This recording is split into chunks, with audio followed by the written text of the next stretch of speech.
All right. Well, normally I would wait for people from my church to come in and join and be a part of this Bible study. But today I know because this was a last minute schedule, we originally thought that we would be busy today due to the fact that Lord is due to deliver any day now. However, we decided that since we're not in a hospital, we're not currently dealing with that. That we will instead be going forward with doing a Bible study today. So looking then at the Bible study, I don't know why my printer is possessed and suddenly deciding to cause trouble. But since we are not in the hospital, since we do have the ability to do so, we decided to go ahead and do a Bible study tonight. And with that in mind, we want to talk about something that I feel like is very timely and very important. I've decided to do that because normally we should be looking at Joshua and doing something in our study of Joshua. I've got my schedule fairly set on what I want to do on that, and there was not a place for that tonight. And so there is a certain subject that I've recently written a blog post about. I posted that. I know that I think I included that in the description of the video. If not, I'll go back and add that in and post once I'm done with this. So that you can find that if you want a shorter version of some of what I'm going to say tonight to share with people. Because this is my Friday night Bible study, it is considered to be an interactive Bible study. That means if you do have questions or comments or things you want to post, I am doing this in front of my computer so that I have the ability to respond to those, to communicate with you. And so I want you to feel free to do that. You're welcome to do so. But we're going to start by diving into this big question of, is race biblical, the concept of race? And by that, I mean this idea that we refer to ourselves as being different races. We look at people, we look at different things about them, skin color being the most specific. And then by that, we make a division and we say that we are of different races. Now, anyone who knows the Bible on a basic level is going to come to the quick understanding that the Bible only ever speaks of a human race. In fact, the word race is never used to refer to people in the Bible, period. It never once does he call us a race. We are the children of Adam. We are, we use the term Adamic race, meaning that we come from Adam. We also know there is let's call bottleneck in human history to where we all come down to Noah as well. So everybody alive today is a descendant, if we believe our Bibles, of both Noah and of Adam. So with that alone, a child should be able to piece together and realize that God doesn't allow for the concept of multiple races. So in reality, even by getting a surface level introductory to the Bible principle, we already begin to see that there's no room for racists and there's no room for racism, not in the Bible, not in Christianity. So I'm just going to be upfront about this, that I'll probably offend people on both sides, because when I watch what people post, when I watch what people say, people want to build the racial divide more than they realize. They do want to recognize the different races. They do want to recognize those differences in people. And I'll point to you some differences that the Bible recognizes as legitimate division. However, race is not one of them. So let me start by first attacking what I consider to be the two biggest misconceptions. The first one comes from Genesis 11, 7 through 9, the story of the Tower of Babel, and how God brought down the Tower of Babel and what he did in dispersing the people after that. And so I'll read you the passage. It says, let us go down, and therefore confound their language, that they may not understand one another's speech. So the Lord scattered them abroad from thence upon the face of all the earth, and they left off to build the city. Therefore is the name of it called Babel, because the Lord did therefore confound the language of all the earth. And from thence did the Lord scatter them abroad upon all the face of the earth. Now, anyone who knows this story can quickly look at it and probably figure where I'm going with this, because a lot of people will look at this story and they have to admit there's no way you can look at the Bible and deny that up until Noah, there's one race. It's the human race, the Adamic race. However, where people try to add race and therefore racism into the Bible is at the story of the Tower of Babel. They'll tell you more often than not that when God dispersed the peoples and created new languages and confounded the languages, that he also created different races as he spread them out into different areas. However, I just read you the passage, and nowhere once does God say that. Nowhere in the Bible does God say that. That is an idea that we come up with. It sounds nice. It sounds like it fits. It sounds like a quick creationist explanation for why people come in different shades and colors. However, it is not biblical. It's not even science. It's science fiction. It is Christian science fiction is what it is. And it has done more to harm Christianity than we'll ever realize, because we have promoted within our religion that at some point God divided us by the color of our skin, and we have allowed people to use that as an excuse to say that people should continue to be separated by the color of their skin. However, again, as I've said, that's entirely unbiblical. And as we do finally get to that list of things that God says are legitimate divisions amongst people, race will not be found. The color of one's skin has no bearing, no weight, nor measurement in someone's value or esteem, especially not in the eyes of God. So understanding that, then, when we look at the story of the Tower of Babel, if your belief about race is that God created different races there, you are wrong. You do not believe what the Bible's teaching is. God doesn't say that. That's something a man taught you. Somebody come up with it. They may have given some different theories, but it's not biblical. Basic genetics would defeat it as well. We understand, we know enough. I don't want to get into science because I do want to keep this focused on Bible. But we understand that a lot of the things that we look at as racial differences are basic adaptations to the environment that that people group is most commonly coming from. We also understand, too, that the reason why, if you go to somewhere like Ireland, the people there are pale white, green eyes, I'm sorry, is very, very common. Fair skin, red hair is very common there. It's not in other places. Blue eyes are extremely common in Germany. Blonde hair is extremely common. Fairly fair skin is very common there. Whereas my wife from Romania, it's not as common. Brown eyes, brown hair, and more of what we would probably call an olive complexion is quite common there. And you see this in my children. My children took after their mother. It is a genetic trait that was passed down from her. That we went to the coast the other day. Then we come back. I was blood red. I was more red than my shirt. My wife told me I looked like a crab. I stayed that red for days. My children, they were red for a few minutes, and before the sun went down, they were fine. It's like nothing had ever happened to them. My wife never even got red, never even showed on her. You see, my point is the complexion of somebody's skin and the color and the reaction it has to the world around them is a genetic trait that's passed down. So, of course, if in a particular country most of the people begin to marry in a certain way, that becomes the most common, that will be the most common thing. It's not that God created it that way. It's that, again, environment and genetics created that. So I'm saying that, and I can already see, looking at numbers, I lost some people's attention when I get into that. I'm saying that to make a point. Science does not support the belief that God ever created different races.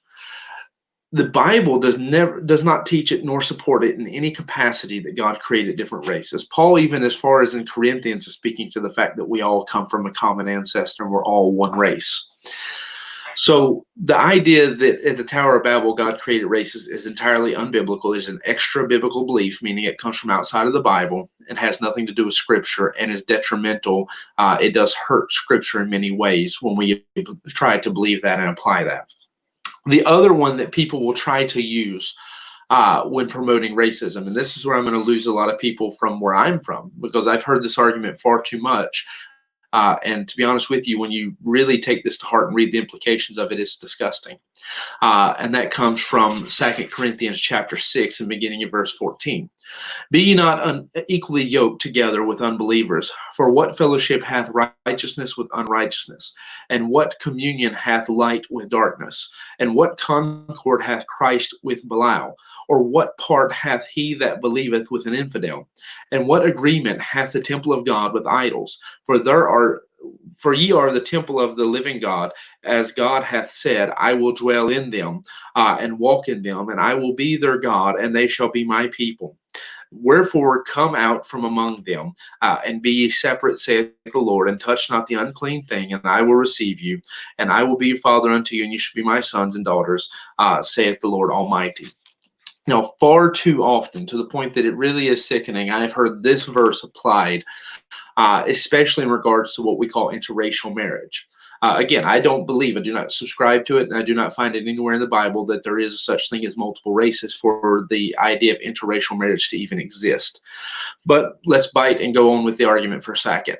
Those who like to preach that interracial marriage is in some way wrong, or they still want to promote that racial division, will often quote this passage and try to use it. I've heard preachers do that. And they'll admit that, well, it doesn't actually have anything to do with race. I'm just trying to build biblical principle. Well, biblical principle, according to this passage, is that God is telling his people to have nothing to do with those things that are unclean, especially not in the form of marriage. So what you're saying is, if you want to evoke biblical principle to apply this verse to interracial marriage, then you're saying that people who are not your race are unclean. That's why I say it's a disgusting thing to try to use this verse to build your argument.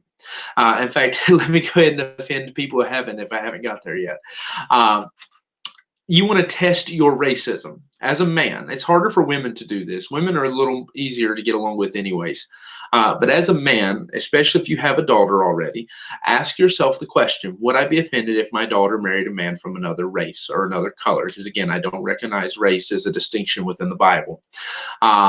So you really want to test yourself, though, and you really want to see if that bothers you. You pick the people group that your culture would normally look down on, where there is that division, and ask yourself, would that bother you?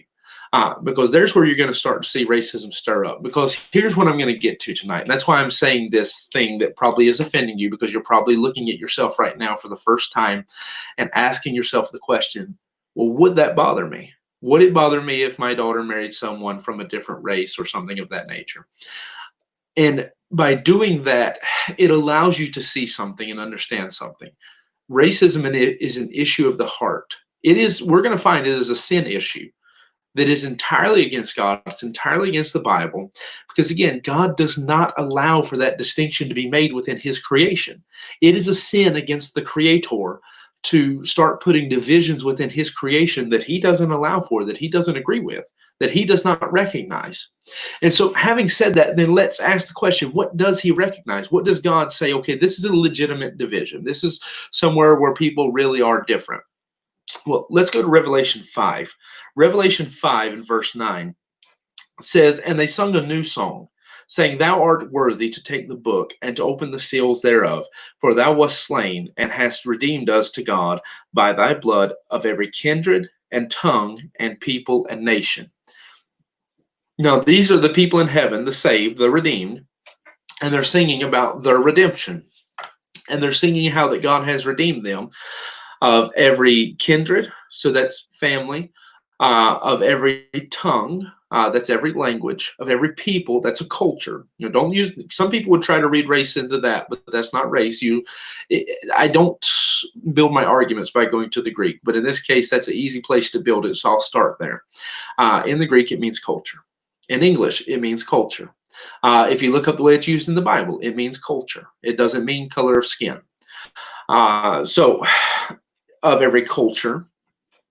In this particular case, he also adds nation. So that's nationality. We know what nation is. It's people of every nations, every nationality. So this is still in the light of heaven. God's making an emphasis here, a point of how far-reaching the gospel is. So as to say that the gospel has the ability to reach people in every nation, people who speak any language, because he's making the emphasis that people will be in heaven of every nation. People will be in heaven of every language. People will be in heaven of every culture. and people will be in heaven of every family, represent every way in which you can represent a family. So understanding that, then color of skin is not allowed for. I mean, you can trace it to somebody. Of course, color of skin is going to be determined some by family. It's not determined by nation or culture. You can be born in any nation or into any culture and be a different color of skin. That's irrelevant, and it has certainly nothing to do with language. So closest you'll ever get is family, but that still is a point that God's not making emphasis of color of skin. He's not saying that the gospel is all reaching because there's people red and yellow, black and white who are all equal in His sight who are now there. He's saying that the gospel is all reaching because in the span of human history, it will have reached people from every tribe. I'm sorry, I'm reading in another part. Every people of every kindred, people of every of nation, of every language, and every culture. So God does recognize that there are things that make legitimate distinctions within people. And God says concerning those things that, for example, my culture does affect me. I mean, I come from the United States. I come from a family that had a big effect on me. My family's a very particular type of people, and so I have certain traits that I picked up from them. I come from the southeastern part of the United States, and so because of that, I have very specific things, some of which I've tried to get rid of. There's certain speech patterns that I've lost over the years. That way, my language is more understandable when I'm outside of the U.S. and speaking to people who English is not their first language. But those things affect me. They determine a lot of who I am. The reason why I'm peculiar about certain things that may not bother you. The reason why I care if we're on time for something, but my wife and all the her part of Romania, at least, I won't speak for the whole country, don't care about time. It's not a concept. It doesn't exist to them. Is because of culture. That's why I say I'm not going to speak for all of Romania. It's not a national thing. It's a cultural thing. There are things that my nationality inflicts upon me that this is part of what it made me to be. Because I'm an American, and so there's certain things you expect from an American. There's certain attitudes and things we have. One of those I'll point out, and not to keep building the divide between what's the difference between a Romanian and American, but the average Romanian I know, it's harder for them to, let's say, to have big hopes and big dreams because their government for many years crushed that down. The newer, younger generations, it's a little bit easier, but it's harder to dream that way because of what the government's done to them in the past. It's not that they can't, they do it, it's fine. But Americans, we spend our entire life being taught that, if you have big aspirations, you don't just get to be an astronaut, you can become the spaceship itself. You can be a superhero if you just dream big. And so we're brought up, we're bred and raised with that kind of mentality that if I just dream, I can do anything. And you see those differences. I mean, the average Belgian, they walk around looking at the ground all the time, but you can recognize an American because we walk around looking at the sky all the time. We're dreaming about big things up there in the sky, and they're looking at their feet. And that's partially because of culture. It's a lot of it because of country. Language affects us. We don't realize that, but languages are very interesting in the way they're formed and in the things they do. So language has a tremendous effect on you and who you are. It really does shape your personality more than you realize because, I mean, just little things that you might not even think of. I mean, the way that words are gendered, like me and my wife, I joke about this. I don't really argue with her, but we argue, or I pretend to argue with her all the time because I'll mention something and I'll call it a he or a she, an inanimate object that has no gender. And because in English it doesn't, and in America we don't care. If you want to call your car a boy or a girl, nobody cares. In Romania it matters though, because in their language that word has a gender. And so to them, it is either a he or a she, and it is a fixed thing. And it is disrespectful to the language to say otherwise. So it does shape you. It changes you. But the thing, and all of this, and all that I'm pointing out, that these things shape you, they make a difference in who you are. Race is not one of them. Because again, God does not recognize race. God does not. The creator of mankind does not recognize any racial distinction. He recognizes that your culture, your country, your language, and your kindred, your close family, have an ability to shape you. They have an ability to make you into a different person, but the color of your skin does not have that. If you let the color of your skin define you, you are going against the very creation, the very design of God in His creation. That's something I think it has to be pointed out. According to God, letting the color of your skin define you would be no difference than me letting the color of my hair, or in most cases, the lack thereof, define who I am. Those are not defining distinctives of me. The color of my eyes do not determine who I am as a person. Uh, the shape of my face does not determine who I am as a person. I can be affected, sure, maybe, but that does not determine who I am, and it should not in any way affect your value of me as a person.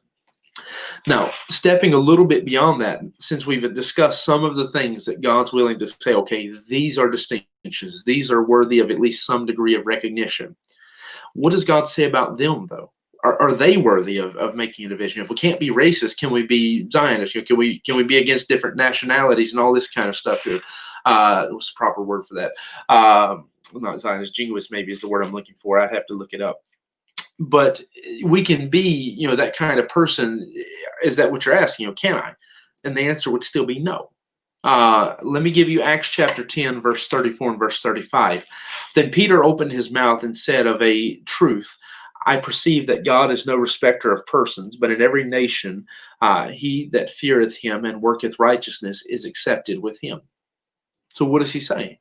This is if you don't know the story, this is the salvation of Cornelius. It's the first Gentile that they're leading to Christ here. And Cornelius is a man who had a heart. He wanted to know God. He's a Gentile, as I've mentioned. He comes from a different nation. That's within the context of the verse I just read to you. He makes it clear, but in every nation, he that feareth him and worketh righteousness is accepted with him. So it's very clear that every nation, people can be saved. He doesn't care what country you come from in regards to your salvation. So God just took one of those things, your nationality, and said he is not a respecter of persons. He does not respect you because of what country you come from. He does not add any extra value to you. He does not esteem one better than the other because of a country. And since we've tried our hardest to step on toes throughout this entire message, let me point that out even to Israel, that we put an extra high esteem upon the Israelis, upon the Jews. But even God brings out a point. As much as we may respect that country and its place in prophecy and its place in history as well, there's entire chapters of the book of Romans writing and pointing out the fact that a Jew is not someone who just happens to come from this country or just happens to be of this blood, but it's the ones who truly believe in Christ. So nationality is not the big deal we make it out to be, even in those cases where there is a little bit of merit to the statements. And so God says he's not a respecter of persons in that. Then you take somebody like Cornelius who, okay, he's not Hebrew speaking. I mean, Greek, would have been his language. But there's certain linguistic barriers there, and God's not concerned with that. He's not interested in that. Obviously, he's from a different family. His kindred's different. He comes from a different people group. So, God's not interested in that either. He's a Gentile, so he's got cultural differences. I mean, the Gentile culture was dramatically different from that of the Jews. God doesn't care about any of that. He's not interested in those things. In fact, what you and I have to start understanding and realizing when it comes to racism is that most of the stuff we put any degree of emphasis on, God's not concerned with that. He says he's not a respecter of person of those things. And so the question you then have to ask yourself is, if God is not willing to measure the value or make distinction between his creation because of those things that he said are worthy of notation. I mean, he did say kindred, tongue, culture, or people, and nationality are worthy of some degree of distinction because he uses them to point out the all-reaching power of the gospel and denotes them even amongst people who are in heaven. So if he's still not willing to give any merit or credence to the idea of separating people beyond those things, I have to ask you the question, where do we draw the right to do it? Where do we draw the right to esteem anyone's value, to separate or make division amongst ourselves for even those things, much less something like race that God doesn't recognize, that God does not consider it to be in any way a real distinction amongst people? So then I come to my last passage. I still have a little bit more to say. But James chapter 2 and verse 1, we know this passage. This is talking about the distinction between people because of wealth or poverty. This is about class. And so it says, my brethren, have not the faith of our Lord Jesus Christ, the Lord of glory, with respect of persons. So first, we're commanded we're not to have respect of persons as believers, and he goes into giving specific examples how that in a church service, if you have a man come in who's dressed in gay clothing, he's very wealthy and he has the bright colors and all this stuff. Don't give him the best seat and then tell the man that's poor and poorly dressed, okay, you can sit at his feet, sit by the footstool. He gives that example that class is something God also recognizes. If God didn't recognize it, then you'd have to take out all the verses where he speaks about the difference between the rich and the poor. You'd have to take out all those verses where he tells you to take care of the poor. So God does recognize class as a difference. However, even here, God forbids the respect of persons. He forbids that you have an esteeming of value or that you put some degree of difference upon somebody because of their their class difference to you, because of their financial difference to you. I'll say it that way. But here's the real important one. James chapter 2, verse 9. But if ye have respect of persons, ye commit sin, and are convinced of the law as transgressors. He said the law of God condemns you if you have respect of persons. God tells you to love everyone, to love your neighbor, to love everyone as yourself. Can I really love myself or love someone as myself and put divisions? Can I say I love myself, but then I put divisions that, if I have to make a decision, this left hand is not as important as my right, so I'll cut it off. Am I really able to go in a day-to-day walk in life and put divisions amongst my own body? Can I do that in my own family? Can I look at my family and say, I love my children, I love my wife more than myself, but, I keep one and get rid of the other? We cannot do that. We cannot make those kind of divisions. There's no place for that. You are destroying you're destroying the world around you when you do that. If I make divisions in my home and I esteem value on one child above another, then I'm destroying my home. I'm destroying my children. We understand that. We know that. That's why we say it's not right to play favoritism.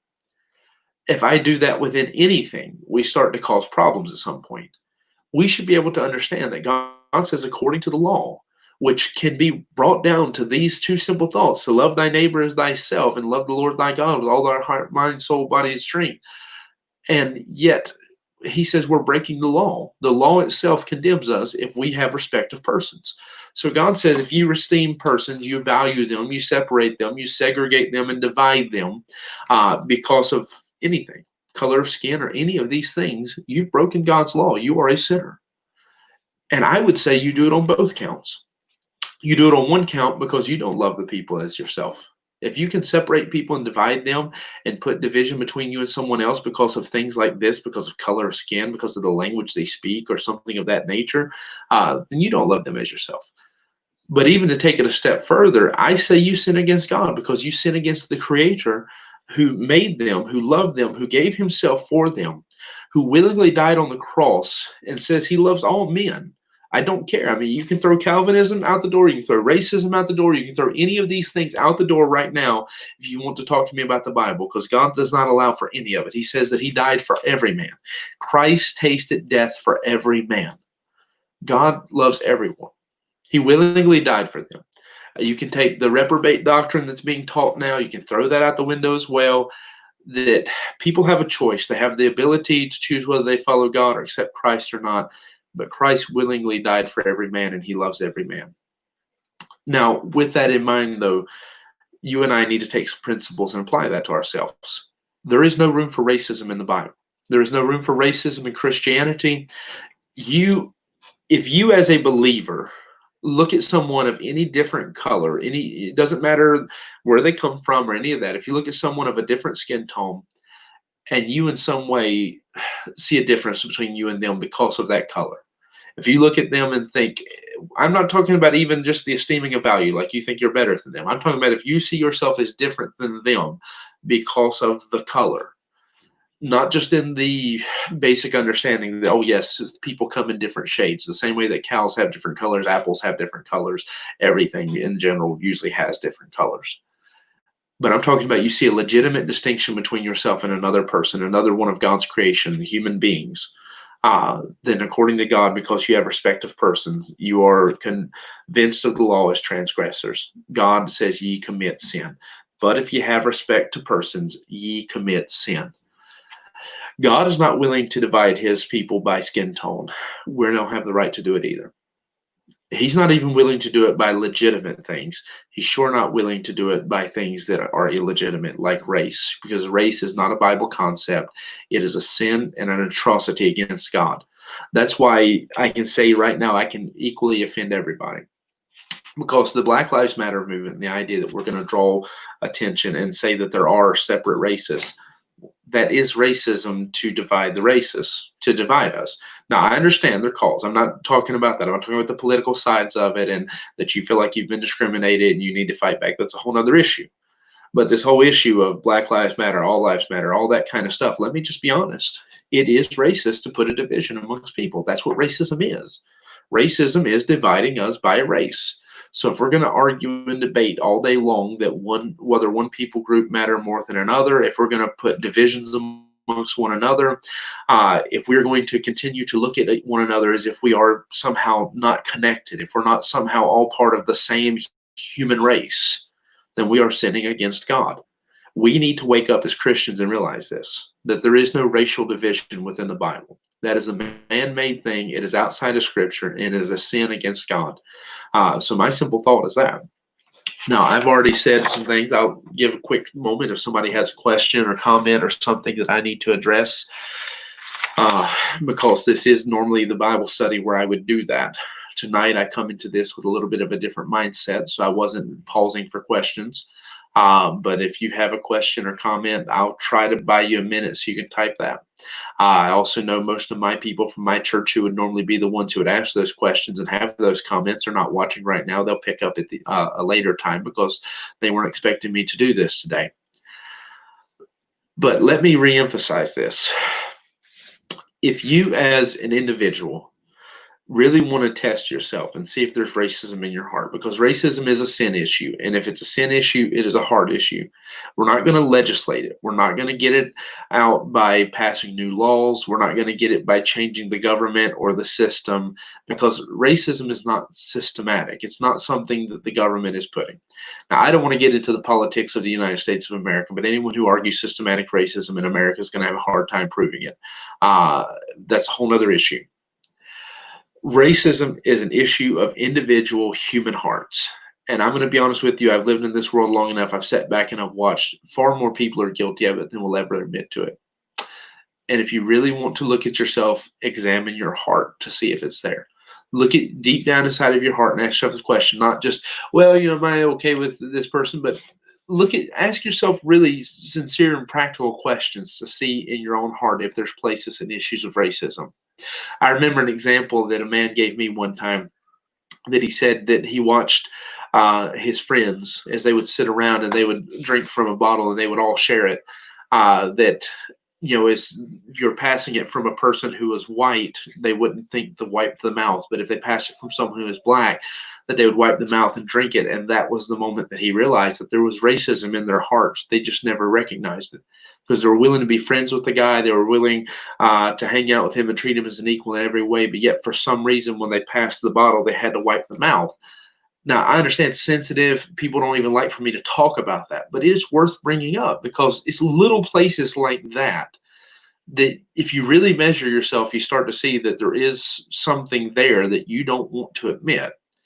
And so here's where I can take a moment to offend both sides equally.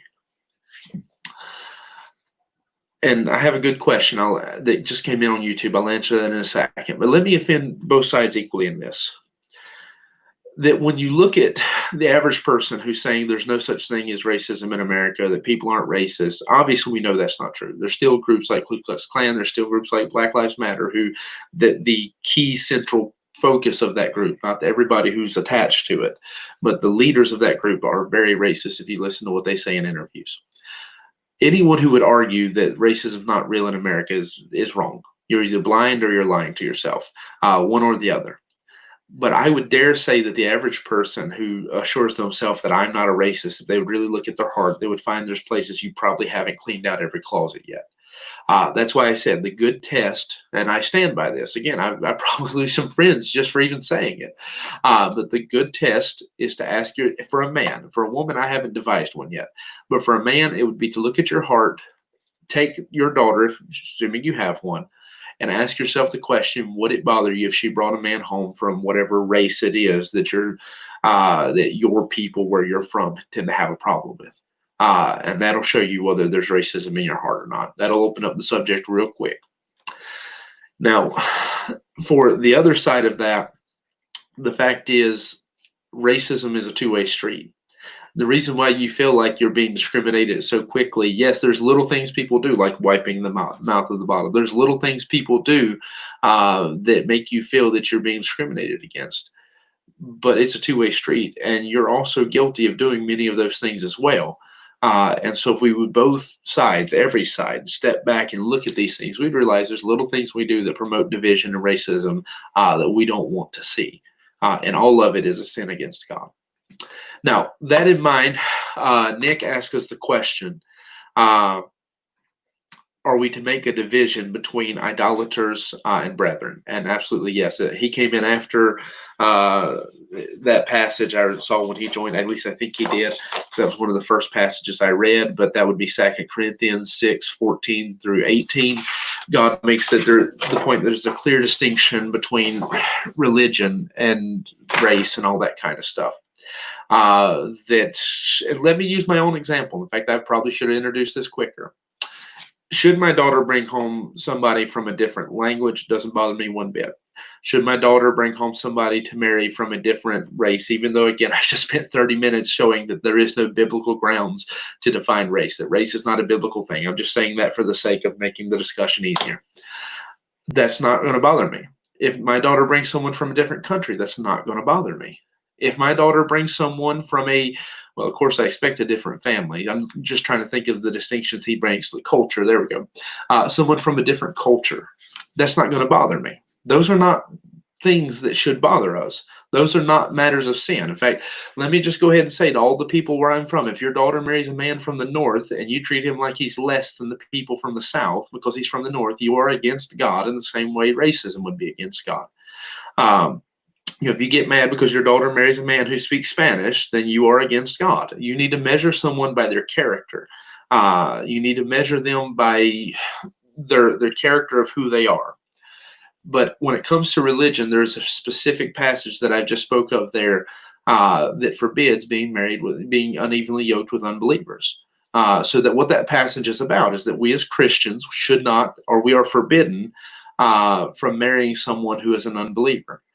Because God says it would unevenly yoke you. It'd be like taking a strong ox and a weak ox and hooking them to the same yoke. What's going to happen is the strong one's going to be doing all the pulling, putting extra stress upon them and straining them until eventually the relationship will break because of it. And I've watched that many, many times throughout my lifetime. And so, yeah, there's absolutely a reason why I would be offended if my daughter brought home a man to marry from another religion. Because that's something God forbids. That is unevenly yoked. That is a moral issue. All those other things and divisions are not moral issues. Those are personal issues inside of your heart. And if you're willing to make those divisions, those are sin issues. And so I think I didn't see any other questions come in. I think that gives us a good place to wrap things up. We can keep it under 40 minutes. I'll have kept my word of stopping a little bit earlier. But I just wanted to address this because right now I've seen far too many people attacking, calling out, being called racist just because they don't support certain political movements. I've seen far too many people speaking out their own opinions and ideas on this, and the division just gets worse and worse. I see people who think they mean well, posting videos of Black people doing stuff and then saying, well, look, they do stuff too. But none of that means well. None of that is healing. None of that is helping. The thing that will heal Christianity, that's why I've said one time to someone that the song Jesus Loves the Little Children has done more to heal racism than any political movement ever has, because it teaches from a young age that we are all equal in his sight, that race is not real to God, skin color is not a division to God, that if we make it a division, we are sinning against God, that in the eyes of God, we are all one race. We are the Adamic race. We are one people. And it's not right for us to make those divisions. We're not allowed to have respect of persons. It's that simple. Now, religious division God calls for, but respect of persons, he does not. All right. So I think I've got to close down. I see somebody left me some posts suddenly popping in. I don't think I have time to necessarily address those. But I do appreciate everyone having a chance to come in and watch the video. I encourage you, if race is something you want to deal with, you want to give people a biblical understanding, give them this video. If you got people who are not willing to watch a 40-minute video, then send them to the blog that I've put up. That it's 3 minutes, I think, is what it estimates to read it. So you've got two options available to you. You have the short blog post that they can read it in a few minutes, or you have this video, a 40-minute, much more in-depth explanation and discussion of racism. All right, so I appreciate you having joined. I hope it's been a blessing and a help to you. I'm going to go ahead and close down this video and look forward to doing another Bible study hopefully next week. I ask you to pray for Lori. She still hasn't went into delivery yet with Hannah. We're expecting any day, any moment. However, at this point, I have forbid Hannah from coming before Monday. Obviously, though she's a girl, she's not going to listen to me because they're stubborn from birth. All right. We'll hopefully see you with our next broadcast. I won't do one tomorrow. There's no Q&A because I took that off because that takes a lot of planning and effort. And I didn't want to have an issue with the potential birth of the baby. However, I can't cancel our Sunday services, so you can look for both of the live streams that will be available on Sunday. All right. Thank you.